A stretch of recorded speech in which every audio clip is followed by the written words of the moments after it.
আসসালামু আলাইকুম। হ্যালো বন্ধুরা, কেমন আছো সবাই? আশা করি ভালো। আমরাও তোমাদের দোয়ায় আলহামদুলিল্লাহ ভালো আছি। আরও একটা নতুন ভিডিও নিয়ে তোমাদের সামনে হাজির হলাম। আশা করছি তোমাদের অনেকটাই ভালো লাগবে। একটা রান্নার ভিডিও নিয়ে চলে এসেছি। আজকে আমি ডাল দিয়ে পুঁই শাক দিয়ে রান্না করব। এই জন্যই ডালগুলো ভিজিয়ে নিচ্ছিলাম। ডালগুলো ভিজিয়ে কিছুক্ষণ রেখে দেব, কারণ যেহেতু পুঁই শাকটা নরম, আর ডালগুলো পুঁই শাকের সাথে যদি উঠায় দেই তাইলে ডাল সেদ্ধ হতে দেরি হয়ে যাবে, আর পুঁই শাকের পাতাগুলো সব গলে যাবে। এই জন্য ডালটা একটু কিছুক্ষণ ভিজিয়ে রেখে দেব, তারপরে এটা ধুয়ে তারপরে উঠিয়ে নেব। আর এই রেসিপিটা অনেক সুন্দর, অতি সাধারণভাবে রান্না করা যায়, একদম সহজ উপায়ে। আর ডাল দিয়ে পুঁই শাক দিয়ে রান্না করলে খেতেও অনেকটা মজাদার হয়। এখানে আমি পুঁই শাকটাও সুন্দরভাবে পরিষ্কার করে ধুয়ে নিচ্ছি। আর পুঁই শাকটাও অনেক সুন্দর ছিল, একদম কচি ছিল, কিন্তু ডাঁটাগুলো অনেকটাই মোটা ছিল। কারণ এই পুঁই শাকগুলো ছিল জমিতে লাগানো পুঁই শাক, আর লাগানো পুঁই শাকগুলো এরকম অনেকটাই মোটা হয়। আর যেগুলো পুঁই শাক হচ্ছে জাংলাতে হয় বা মাচা দেওয়া হয়, সেগুলো চিকন হয়, অনেকটা খেতে স্বাদ হয়। এগুলোও খেতে ভালো লাগে, কিন্তু এগুলো জমিতে সার দেওয়ার মতো সার দিয়ে বড় করা হয় এগুলো। তো যাই হোক, আমি ডালগুলো ধুয়ে উঠিয়ে নিচ্ছি। এর মধ্যে পেঁয়াজ কুচি, মরিচ কুচি, একটু রসুন কুচি দিয়ে লবণ, হলুদ, মরিচের গুঁড়ো, জিরের গুঁড়ো সব কিছু দিয়ে মাখিয়ে নেব এটাকে এখন। আর সুন্দরভাবে পেঁয়াজ মরিচগুলো সুন্দর করে ডালের সাথে মাখিয়ে নেব। আর ডালটা অনেকক্ষণ যাবৎ ভিজিয়ে থাকার কারণে ডালগুলো অনেকটাই ফুলে উঠেছে।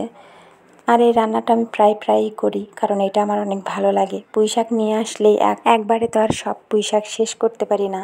দেখা গেল একবার পুঁই শাক নিয়ে আসলে আমার 3বার রান্না করা হয়ে যায়। এই জন্য এই আইটেমটা থাকেই তার সাথে আমার। তো এখন ডালগুলো মাখা হয়ে গেছে, এর মধ্যে আমি শাকগুলো দিয়ে তারপর নাড়াচাড়া করে নিয়ে, হালকা পাতলা নাড়াচাড়া করলেই হয়ে যাবে, কারণ ডাল সেদ্ধ হতে হতে শাকও সেদ্ধ হয়ে যাবে। হালকা পাতলা নাড়াচাড়া করে নিয়ে তারপর এটা আমি চুলায় বসিয়ে দেব, আর এটার ওপরে ঢাকনা দিয়ে দেব। এদিকে পুঁই শাক দিয়ে ডাল দিয়ে রান্না করতেছিলাম, ওটা চুলার উপরে হচ্ছিল। আর এদিকে আমি ছোট আলু ভর্তা বানাবো দেখে সেদ্ধ দিয়ে নিয়েছি। আর এই ছোট ছোট আলুটা আমরা এভাবে খোসা সহ সেদ্ধ করে নিয়ে তারপরে পাটায় বেটে ভর্তা বানাই। আর এটা অনেকটাই আঠালো হয় আর মজাদার হয়, খুব ভালো লাগে।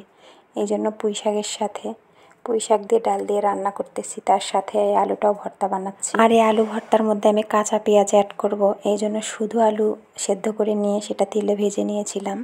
আর তারপরে আমি শুকনো মরিচ পাটায় বেটে তার মধ্যে এটা বেটে নিচ্ছি আলুটা। পরে আমি পেঁয়াজ অ্যাড করব, আর এর মধ্যে আদা রসুনটাও পাটায় বেটে অ্যাড করে দেবো আলুর সাথে। আর এইভাবে ছোট আলু যেটা পাটায় বেটে ভর্তা বানানো হয়, তার মধ্যে কাঁচা রসুনটা আর একটু হালকা আদা বেটে দিলে স্বাদটা অন্যরকম হয়, অনেক ভালো লাগে।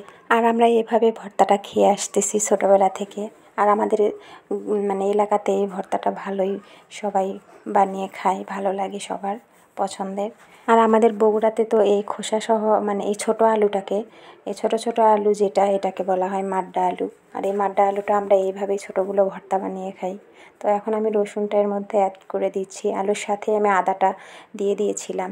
আর এই যে পেঁয়াজ কুচি নিয়ে নিয়েছি, এখন আমি আলু ভর্তার সাথে এগুলো মিক্স করব। আর দেখতেই পাচ্ছ কতটা সুন্দর হয়েছে আর আঠালো হয়েছে। এই ভর্তাটা এরকমই হয়, পাটায় বেটে ভর্তা বানাইলে অনেকটা আঠালো হয় আর খেতেও অনেকটা মজাদার হয়। আর এর মধ্যে সামান্য পরিমাণ আমি সরিষার তেল দিয়ে দিয়েছি, যেহেতু আলু ভাজার সময়ে সয়াবিন তেলটা ওখানে ইউজ করা হয়েছে, এই জন্য বেশি একটা দেয়া লাগবে না, সামান্য পরিমাণ দিলেই সুন্দর হবে। তো সামান্য পরিমাণ সরিষার তেল দিয়ে আর পেঁয়াজ দিয়ে আমি এটা ভালোভাবে সুন্দর করে মথে নিচ্ছি। আর দেখতেই পাচ্ছ তোমরা কতটা সুন্দর হয়েছে, অনেকটা লোভনীয় আমার কাছে মনে হয়েছে, ভালো লেগেছে আমার খুব। আর এটা আমার পছন্দের অনেক। আর বেশিরভাগ সময় এই ভর্তাটা আমরা খুদের সাথে খাই, যেটা খুদ বলে ছোট ভাত বলা হয়, ওইটার সাথে বানায় খাওয়া হয়। তো আমি এমনিই করলাম, খেতে মন চাইলো। তো ভর্তা করতে করতে প্রায় পুঁই শাক রান্নাটাও হয়ে এসেছিল। তো এটা এখন আমি নাড়াচাড়া করে নেব। পুঁই শাকটা পানি শুকিয়ে এসছে, এটাকে একটু নাড়িয়ে দিতে হবে, কারণ ওপরের যে পুঁই শাকের ডাঁটাগুলো, এগুলো একটু মোটা মোটা, এগুলো নিচে না দিলে খুব ভালো সেদ্ধ হবে না। এই জন্য এগুলো একটু নাড়াচাড়া করে নিচ্ছি। আর দেখো ডালটা কত সুন্দর সেদ্ধ হয়ে গেছে, কারণ ডালটা ভিজিয়ে রেখেছিলাম। আর আমি একদম ঝোলগুলো শুকিয়ে ফেলবো, ঝোল রাখবো না। অনেকেই এটাতে ঝোল রেখেও খেতে পারে, কারণ সামান্য সামান্য ঝোল রাখলে ডালের গন্ধে অনেকটা ভালো লাগবে। অনেকে আবার এর সাথে শুটকি ইউজ করে, তো ভালো লাগে। যার যেভাবে খেতে ইচ্ছা করবে সে সেভাবেই খেতে পারে, কোনো সমস্যা নেই। এটাকে আমি আর একটু ঢাকনা দিয়ে ঢেকে দেব, তারপরে এটা রান্না করে নেব। এটার মধ্যে অনেকটাই এখনও ঝোল আছে, ঝোলগুলো একদম পুরোপুরি শুকিয়ে ফেলবো এই জন্যই। আর এটা আমি বারবার নাড়াচাড়া করতেছি, কারণ শুধু ডাঁটাগুলোর জন্য। ডাঁটাগুলোর নিচে যেগুলো পড়তেছে এগুলো ভালো সেদ্ধ হবে, আর ওপরেরগুলো হবে না, এই জন্য একটু পরপর আমি নাড়িয়ে দিচ্ছি, যাতে ডাঁটাগুলো ভালোভাবে সেদ্ধ হয় আর খেতেও ভালো লাগে। ডাঁটা যদি সেদ্ধ না হয় আর ডাঁটার মধ্যে যদি লবণ না ঢোকে, আমি খেতে পারি না। এই জন্যই বিশেষ করে আরও বারবার নাড়িয়ে দিচ্ছি। আর এটা ঢাকনা দিয়ে ঢেকে দেওয়ার পরের এইটা হয়ে গেছে, আর সুন্দর হয়েছে, একদম শুকনা শুকনা মাখা মাখা। আর এই মাখা মাখা তরকারিটাই আমার অনেকটাই পছন্দের। চুলাটা আমি এখন বন্ধ করে দিয়ে এটা নামিয়ে নেব, যেহেতু ঝোলটা একদম শুকিয়ে গেছে। দেখো একদম ফাইনাল লুকটা অনেকটা সুন্দর এসেছে। ডালগুলোও যেমন সেদ্ধ হয়ে গেছে, পুঁই শাকটাও সুন্দরভাবে একদম মিশে গেছে ডালের সাথে। বোঝাই যাচ্ছে না যে ডালগুলো সেদ্ধ হয়ে গেছে, ডালগুলো আস্তে আস্তে আছে, সাথে পুঁই শাকটাও সেদ্ধ হয়ে গেছে, দেখতে অনেকটাই ভালো লাগতেছে। আর ফাইনালি খাওয়ার পালা, খাওয়ার সময় হয়ে গেছে। দুপুরের সময় আমি এটা রান্না করেছিলাম, আলু ভর্তা সাথে পুঁই শাকের তরকারি ডাল দিয়ে। তো অনেকটাই মজা হয়েছিল রান্নাটা, ভর্তাটাও যেরকম মজা হয়েছিল, পুঁই শাকের তরকারিটাও অনেকটাই মজা হয়েছিল। তো যাই হোক, এতক্ষণ যারা আমার সাথে আছো সবাইকে অসংখ্য ধন্যবাদ, অনেক অনেক ভালোবাসা। যারা যারা আমার ভিডিওটা এতক্ষণ পর্যন্ত আছো সবাই একটা করে লাইক করে দেবে, কমেন্টস করবে।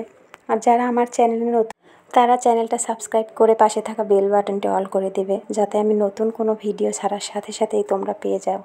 তো তোমাদের সাথে সামান্য খাবার শেয়ার করতেছি। দেখো ভর্তা দিয়ে ভাত মেখেছি, সামান্য পরিমাণ নিয়েছি, কারণ একটাই, অনেকটা ঝাল হয়েছিল ভর্তাতে, আর ঝাল ঝাল ভর্তা খেতেই আমার ভালো লাগে। পুঁই শাকের তরকারি ঠিকঠাক ছিল, ডাল দিয়ে পুঁই শাকটা রান্না ঠিকঠাক ছিল, ভর্তাতে একটু ঝাল বেশি হয়ে গেছিলো, কারণ আমি আগে একটু খেয়ে দেখেছি এমনি, পরে এই জন্য ভাতের সাথে হালকা করে মেখে নিয়ে খেতে হয়েছে। আর আমার কাছে মনে হয় ভর্তাতে একটু ঝাল ঝাল হলেই ভালো লাগে। তো তোমাদের কাছে কেমন লাগে অবশ্যই জানাও ভর্তাতে ঝাল খেতে। তো দুপুরের খাওয়া শেষ করে আমরা বিকেলে একটু ঘুরতে বেরিয়েছিলাম মাঠের দিকে, ফাঁকা মাঠে এরকম সুন্দর ফুল ফুটে আছে, দেখে অনেকটাই ভালো লাগলো, তাই ভাবলাম তোমাদের সাথে একটু শেয়ার করি। দেখো কত সুন্দর, পুরো মাঠ জুড়ে শুধু এরকম ফুল। আর এখন তো ঢাকার শহরে এরকম ফাঁকা জায়গা দেখাই যায় না, অনেকটাই ফাঁকা জায়গা। অনেক বাচ্চারা খেলাধুলা করতেছিল এখানে, সাথে ছিল মাখাওয়ালা, ফুচকাওয়ালা। তো ফুচকাটা খাওয়া হয়নি, আমরা মাখা নিয়েছিলাম, এটা ছিল চানাচুর মাখা আর চাল ভাজা মাখা। বাসার পাশেই মাঠটা, তাই প্রায়ই যাওয়া হয়। অনেক বাচ্চারা আসে ওখানে খেলতে। দেখো তোমরা, এই যে দেখো প্রচুর বাচ্চারা খেলতেছে এখানে, আর অনেক বড় মাঠটা ছিল। তো এখানে বাচ্চারা প্রতিদিন যাওয়ার জন্য জেদ করে, ওইখানে গেলে ভালো লাগে। বন্ধ পরিবেশে থাকতে থাকতে ওদেরও খারাপ লাগে, এই জন্য মাঝে মধ্যে একটু নিয়ে যাওয়া হয়। প্রতিদিন যাওয়া হয় না, মাঝে মধ্যে একটু যাওয়া হয়। অনেকটাই পরিবেশ ভালো, বাতাস ছিল, কোনো রোদ ছিল না, বসার জায়গা আছে, এই জন্য অনেকটাই ভালো লাগে। তো আজকের ভিডিওটা আমি আর না বাড়িয়ে এখানেই শেষ করব।